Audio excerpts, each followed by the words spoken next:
যোৱা শনিবাৰে প্ৰচণ্ড গৰমত লালমাটিলৈ গৈছিলোঁ এগৰাকী ফেচবুক ফ্ৰেণ্ডৰ ঘৰলৈ। ফেচবুকৰ জৰিয়তে পৰিচয় হোৱা দীপাঞ্জলি বৰাই এদিন মোক গণেশগুৰিত লগ পাই তেওঁৰ ঘৰলৈ নিমন্ত্ৰণ দিলে। কিন্তু মই সেই সময়ৰ অভাৱত মিলাব পৰা নাছিলোঁ। কিন্তু যোৱা শনিবাৰে তেওঁক যাম বুলি কোৱাত তেওঁ মোক গোটেই দিনটো থকাকৈ মাতিলে। মই তেওঁক ক'লোঁ গ'লেও মই দেৰিকৈ যাম। ৰাতিপুৱাই তেওঁক ক'লোঁ এই প্ৰচণ্ড গৰমত কিন্তু তুমি মাংস নাৰান্ধিবা। তেওঁ ক'লে মই তোমাৰ কাৰণে পঁইতা ভাতৰ যোগাৰ কৰিছোঁ, তাৰপিছতহে দুপৰীয়াৰ সাজটো খুৱাম। মোৰ বৰ ভাল লাগিল। প্ৰথম চিনাকিতে মোক পঁইতা ভাতৰ নিমন্ত্ৰণ দিছে, কিমান সৰল হ'ব লাগিব। স্পেচিয়েল ইনভাইটেশ্যন কিন্তু মোক আজিলৈকে কোনেও দিয়া নাই।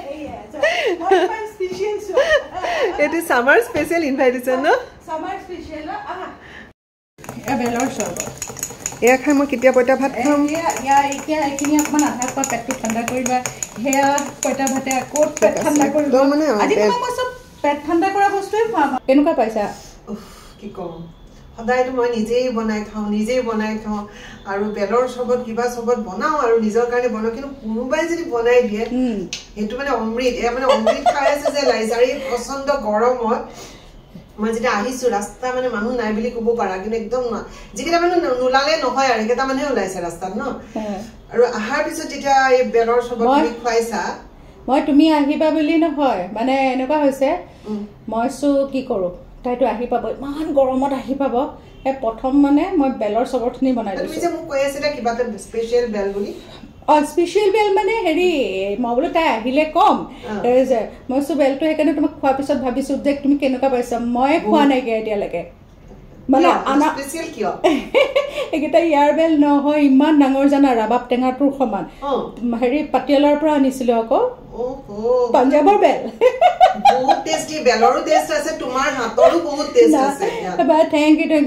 বহুত যোগাৰ কিবা কিবি কৰি আছা যেন লাগি আছে। এইটো পঁইতা ভাত স্পেচিয়েল নেকি এতিয়া? পঁইতা ভাতৰ লগত খাবৰ কাৰণে হেৰি কৰিছোঁ।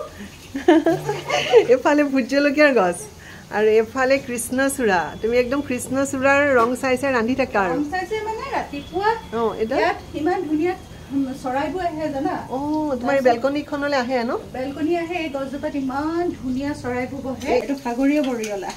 তুমি যিটো কাম কৰি আছা তাৰমানে এইটো আমাৰ বৰিয়লাটো সৰু সৰু চি ফুডৰ বিজনেছ। এইটো কোমল আৰু চুইছো এটা মানে ষ্টাৰ্টিং আমাৰ মানে এতিয়া পঁইতা ভাতে আৰম্ভ হ'ব। আৰু লগত ইমান ধুনীয়াকৈ সজাই দিছা ব্ৰেকফাষ্টতে। এয়া হ'ল তোমাৰ বামলা শুকান মাছৰ চাটনি, আৰু এয়া তোমাৰ সাগৰীয় মাছ বৰলীয়া। এতিয়া বৰলীয়াৰ সৈতে নতুনকৈ এটা বেলেগ ধৰণৰ হেৰি আমাৰ আৰম্ভ হ'ব। খাওঁ বহা, একেলগে খাওঁ। সজোৱাখিনি দেখিয়ে খাওঁ খাওঁ লাগিছে। মই কিন্তু পঁইতা ভাতখিনি চামুচেদি নাখাওঁ দেই। হাতে খোৱা তেতিয়া, মই আকৌ তুমি দিগদাৰ পাবা বুলি। নাই পঁইতা ভাতৰ চামুচেদি খাই নেকি? আগতেতো একচুৱেলি পঁইতা ভাত চৰিয়াত খাবলৈ পাব লাগে ন। কিন্তু কলপাত কাটিছোঁ বুলি কৈছিলা। কলপাত বাহিৰতে থাকিলে, এতিয়া কলপাততনো এনেকৈ কেনেকৈ খাবা আৰু। লাগে নেকি কলপাত এখন? নালাগে। এতিয়া কলপাতত খাই লাভ নাই আৰু। হ'ব দিয়া। সেইখিনি তুমি কলপাততে মোৰ কলপাতখন চাই তোমাৰ বৰ ভাল লাগিব।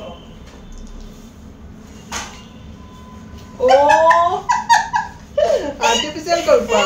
চোৱা তুমি ইয়াতে থোৱা। দিয়া। ইমান ধুনীয়া কলপাত দি দিছোঁ তোমাক।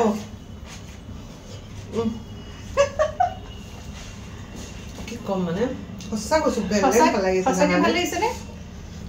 ইয়াতে মানে চব আছে, ভাল পোৱা, মৰম, বাতিশে, এফালে বাতিশে, মানে এটা খাওঁ বুলি গোটেই দিয়ে ন। আৰু বাতিকেইটাও মানে পি খাইহে আশান্তি। এইবিলাক সৃষ্টি কৰিছিলে আইতাহঁতে ককাহঁতে। তুমি কি ভাল লাগিছে কোৱাচোন? এই গছডালটো তুমি লগাইছা, তোমাৰ নিজৰ কেনেকুৱা লাগে আহি?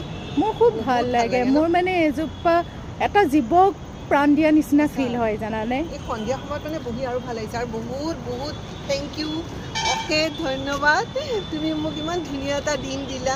পইতা ভাত খাই দুপৰীয়াৰ সাজটো লগে লগে খাবলৈ মই সাহস নকৰিলোঁ, কিয়নো সেই দিনটোত বহুত বেছি গৰম আছিল। মই সন্ধিয়া ছাদত বহি কৃষ্ণচূড়াৰ ৰং চালোঁ। জুমিয়ে পাটিয়ালাৰ পৰা অনা বিভিন্ন ফল খাই শেষত ৰাতিৰ সাজটো খালোঁ। ৰাতিৰ সাজটোত বহুত কিবা কিবি আছিল। জুমিৰ ঘৰৰ ভিডিঅ' এতিয়াও শেষ হোৱা নাই। জুমিৰ ঘৰৰ কিবা এটা কথাই মোক খুব আকৰ্ষণ কৰিলে। পিছলৈ কেতিয়াবা মোক আকৰ্ষণ কৰা সেই বিশেষ কথাবোৰ আপোনালোকৰ লগত শ্বেয়াৰ কৰিম। লগ পাম নতুন এক ভিডিঅ' লৈ। ভালে থাকক।